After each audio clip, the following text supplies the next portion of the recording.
여러분들은 한국에서 살면서 인터넷, 온라인, 스마트폰 없이 사는 생활 생각해 보셨나요? 불과 10여 년 전만 해도 인터넷에 접속하고 온라인으로 활동하기 위해서는 대부분 컴퓨터가 있는 집이나 사무실 아니면 PC방을 찾았죠. 무선 에그나 이런 것도 보편적이질 않아서 노트북을 들고 다니며 온라인에 접속하기는 참 번거로웠습니다. 하지만 스마트폰의 등장 이후 혁명이라 부를 만큼 삶의 방식이 바뀌었습니다. 안 그래도 빨리빨리 유전자가 DNA에 흐르는 한국 사회의 일상은 스마트폰을 만나며 등에 날개를 단 것처럼 빛의 속도로 변화해갔고요. 언제 어디서나 실시간으로 온라인과 연결된 한국은 효율성과 합리성에 더해 24시간 멈추지 않는 사회가 되었습니다. 언젠가부터 스마트폰 하나만 꺼내면 대부분의 생활, 문화, 대화를 장소와 관계없이 공유할 수 있게 되었고 바이러스 팬데믹 이후에는 더욱더 스마트폰의 의존도가 커졌죠. 이처럼 2020년대의 한국을 전 세계에서 가장 빠른 발전과 변화에 익숙한 사회, 또 실시간으로 진화하는 초격차 사회로 이끈 1등 공신이 스마트폰으로 인한 패러다임의 변화라고 해도 과언이 아닐 겁니다. 하지만 해가 있으면 달이 있고 빛이 있으면 어둠과 그림자가 있죠. 악플러. 이 단어만 봐도 스트레스와 혈압이 올라가시는 분들, 가슴이 답답하고 혐오감부터 드시는 분들 많으시죠. 어떤 사람들은 한국 사회에서 살아가는데 가장 힘든 것 중에 하나라고 표현하기도 할 만큼요. 수많은 법무법인, 수의원이기도 하죠. 악플러에 대한 소송과 고소가 큰 시장이 되었을 만큼요. 이제는 누구나 SNS 계정을 하나씩 다 가지고 활동을 하며 누구나 유튜브 크리에이터가 될 수 있습니다. 그래서 스마트폰을 아예 사용하지 않는 사람이 아니고서는 누구든 예외가 될 수 없고 모두가 이 문제에 대한 대처 방안이 있어야 할 겁니다. 그런 관점으로 오늘은 스마트폰과 온라인의 가장 어두운 그림자, 현 시대의 심각한 사회 악이자 수많은 사람들에게 피눈물과 상처, 심지어 죽음에까지 이르게 하는 암적인 존재들인 악플과 악플러에 대한 시각과 현명하게 대처할 수 있는 방법을 소개해보려고 합니다. 우선 악플의 정의부터 해봐야겠죠. 단순히 욕설이나 성희롱, 협박, 인신공격, 인격모독 이걸 기준으로 잡는 것보다 받아들이는 사람의 입장이 더 중요하다 이렇게 말하고 싶네요. 예를 들어 SNS 게시물에 달린 댓글이 제3자가 볼 땐 그렇게까지 심한 내용은 아닌데 할 것도 받아들이는 사람이 심하게 상처를 입거나 정신적으로 피해를 받을 수 있으니까요. 물론 이런 경우는 고소나 소송 등 법적인 절차로 가면 악플이라고 인정받는데 근거를 두고 공방이 벌어질 수도 있겠죠. 또 이게 지나치면 누가 봐도 아무 문제 없는 댓글인데 과민 반응을 보이면서 악플이라고 할 수도 있으니까요. 꼭 이런 거죠. 토 다는 새끼는 저는 배반형이야. 배반형. 배신. 배반형.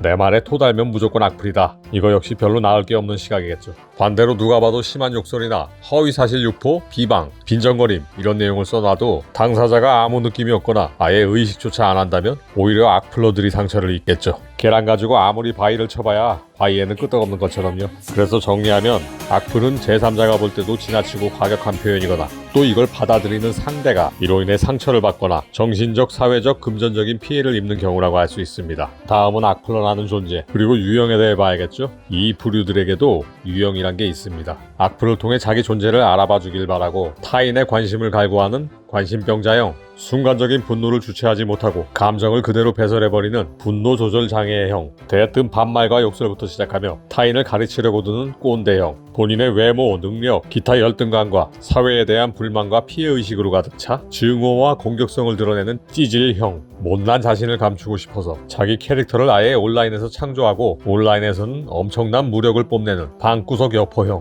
사회성이 결여되어 있고 이 때문에 정상적인 사회활동과 시각이 부족해 보편적으로 공감하는 것에 대해 전혀 공감하지 못하고 다른 느낌으로 받아들여 분노를 표출하는 공감 능력 부재형, 자신보다 월등히 나은 상대가 그저 마음에 안 들다는 이유로 비아냥과 자신이 객관적인 것처럼 앞뒤 안 맞는 말을 장황하게 쓰면서 동시에 수많은 이모티콘을 가지고 자신은 쿨한 상태라고 애써 알리고 싶어하는, 하지만 이미 댓글 쓰는 순간부터 스스로 상처받고 열등감에 쓴 글이라는 걸 모두가 알게 되는 버라이어티형. 이외에도 여러 분류가 있겠지만 대부분의 특징은 위의 것들과 유사합니다. 모든 유형에는 하나같이 공통점이 있는데요. 바로 일반인의 상상을 초월하는 엄청난 열등감과 피해의식의 소유자라는 것, 그리고 악플을 쓰면서 스스로 상처받는다는 것. 이미 악플을 쓰고 있는 시점에 상처를 스스로 받은 거예요. 물론 상처받은 이유가 정상인의 시각으로 볼 때 도저히 이해 불가능이죠. 철저하게 피해망상과 열등감으로 만들어낸 스스로의 분노와 상처거든요. 예를 들면 연예인, 유명한 인플루언서의 글을 보고 예쁘고 활동적이고 생산적인 일을 하는 그들의 모습 그 자체가 자기 자신에겐 상처인 거예요.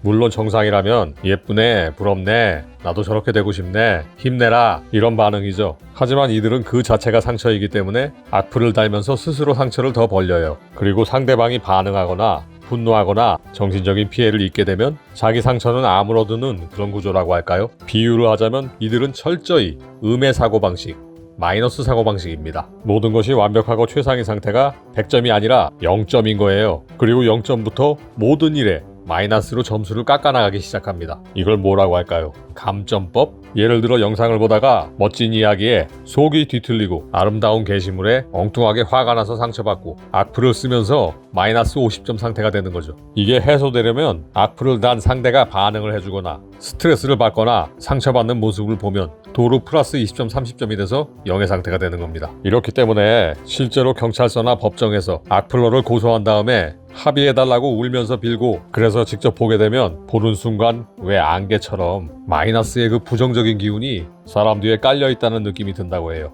정상적인 사회로 나오면 안 되겠구나 하는 느낌이요. 그래서 이들을 동정하거나 불쌍하게 생각하면 안 됩니다. 정상적인 사람들과 느끼는 감정의 포인트가 완전히 달라요. 그러니까 어떻게 반성을 합니까? 불가능하죠. 우리가 인간으로, 사회에서 인간으로 대접을 받고 살 수 있는 건 최소한에 넘지 말아야 할 선을 다들 지키고 살기 때문입니다. 그 선을 아무렇지도 않게 넘고 그걸 나쁜 줄 알면서도 자신의 열등감을 배설하는 용도로 쓴다면 사람이 아닌 겁니다. 과거에 이런 일이 있던 거 아실 거예요. 아기 때 버려지고 늑대 사회에서 큰 늑대 소녀. 인간 사회로 데려왔지만 아무것도 적응을 할 수 없었고 생고기를 엎드려서 뜯어먹고 인간의 언어를 모르고 늑대의 말을 하면서 밤에 늑대들과 같이 울부짖는, 결국 늑대로 생을 마감한 것처럼 인간으로 룰을 지킬 수 없으면 사람 모습을 하고 있다고 해서 사람이 아닌 겁니다. 그렇기 때문에 악플로 상처를 받거나 이 문제로 고민하는 분들 시각을 바꿔야 합니다. 무시하는 게 답이다. 이건 냉정하게 말하면요, 무시한다는 뜻에는 이미 의식을 하고 있는 거예요. 존재는 알지만 애써 무시하고 있는 거. 이건 오히려 아닌 척하면서 스트레스를 더 키울 수 있다는 게 개인적인 견해입니다. 그래서 제가 추천드리는 방법은 굳이 존재를 의식하고 무시하는 게 아니라 의식 자체를 하지 말아보세요.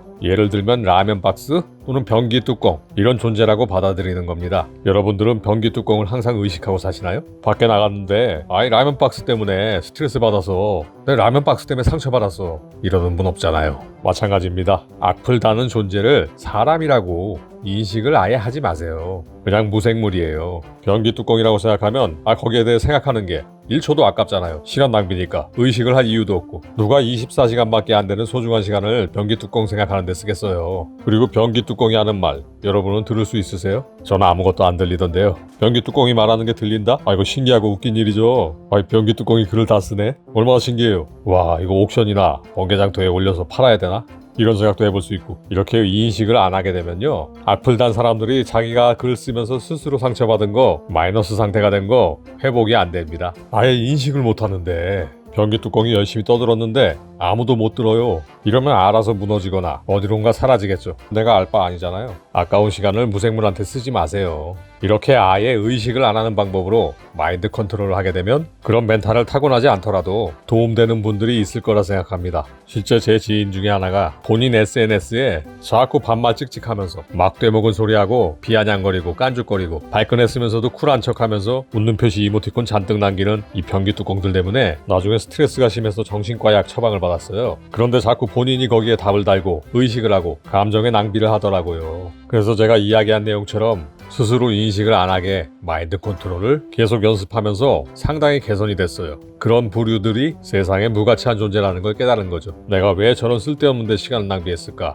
이렇게 변하더라고요. 강철 멘탈을 타고나지 않았어도 어느 정도는 충분히 마인드 컨트롤과 트레이닝을 통해 끌어올릴 수 있다고 생각합니다. 네, 오늘은 누구도 예외가 될 수 없이 노출되어 있는 악플러에 대처하는 방안에 대해 도움이 되었으면 하는 방향으로 한 가지 방법을 이야기해봤고요. 표현이 과격하게 들리는 부분이 있었다면 양해 부탁드립니다. 사람한테 말하는 거고 변기 뚜껑한테 말하는 거 아니니까 착각하지 말고. 또 하나, 악플러들이 사회적 약자라는 왜곡된 인식을 갖고 있는 분들, 이런 데서 엉뚱하게 인간은 평등하다는 잘못된 정의감 같지도 않은 이상한 생각을 들먹이는 분들, 영상을 보지 마세요. 우리 한 사람 한 사람이 쉴 새 없이 함께 달려와 만들고 있는 세계 속에 우뚝 서 있는 대한민국, 우리 스스로가 이룩한 자랑스러운 한국 사회, 이런 한국 사람이라는 자부심에 악플러라는 인식할 가치도 없는 존재들이 한계 있나요? 오히려 한국 이미지에 마이너스면 마이너스죠. 한국 사람 대접받을 자격이 있냐고요? 변기 뚜껑을 같은 한국 사람이라고 한다면 우리 스스로가 쪽팔린 거예요. 사람 대접은 사람 같아야 하는 거고 타인에게 피해를 입히면 그만큼 돌려받아야 하는 게 인지상정입니다. 감옥에 가건 벌금을 내건 무생물 취급받고 상처가 더 커져 무너져 버리던 다 인과응보예요. 악화가 양화를 추구한다? 온라인 세상에선 절대 안 통하는 소리입니다. 악화는 악화만 시킬 뿐입니다. 존중할 필요가 없는 대상은 인간으로 존중하지 마세요. 감정 낭비, 시간 낭비, 인생 낭비입니다. 24시간 의외로 짧습니다. 존중할 대상만 존중해도 시간 모자라요. 그래서 제가 말한 방법이 다만 몇 분한테라도 도움이 되었으면 하는 바람이고요. 스마트폰과 연결된 온라인 활동에서 살아남을 수 있는 하나의 대안이 되었으면 좋겠습니다. 영상이 재미있으셨다면 구독과 좋아요 부탁드리고요. 앞으로도 계속 다양한 관점과 시각에서 재미있고 유익한 영상을 만들도록 하겠습니다.